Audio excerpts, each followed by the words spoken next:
लक्ष्मी माताला नमस्कार.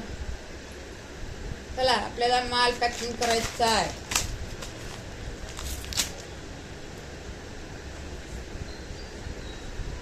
माल पॅकिंग करायचं आहे बघा. हे बघा, हे बांगडी माल आहे.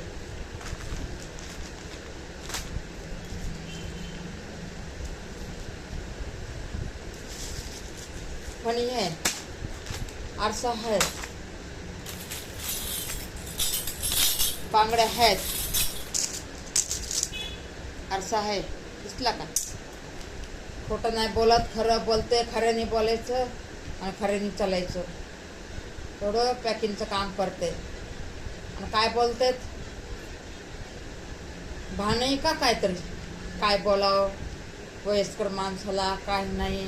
हा, असंच बोलताय का तुमच्या घरच्यांना? थोडं काम करायचे आणि काही बी बोलताय. तुम्हाला काय तर भेटतं ना खायला, म्हणून तुम्हाला काय वाटत नाहीये. आमच्यासारखी मेहनत करा ना, मग तुम्हाला कळत घाम गाळून कसा पैसा कमवायचा असते. आम्हाला इथं रात रात दिवस दिवस कामं करावं लागते, तेव्हा आमचे घर चालतात. तुमच्यासारखं नाही आम्हाला आई तर कुणी आणून देत खायला. बोलायला चालले तर आम्हाला काही बोलतात. फुकटचं तोंड आहे म्हणून काही बोलायचं का? फुकटचं तोंड आहे म्हणून. त्याला सगळ्यांना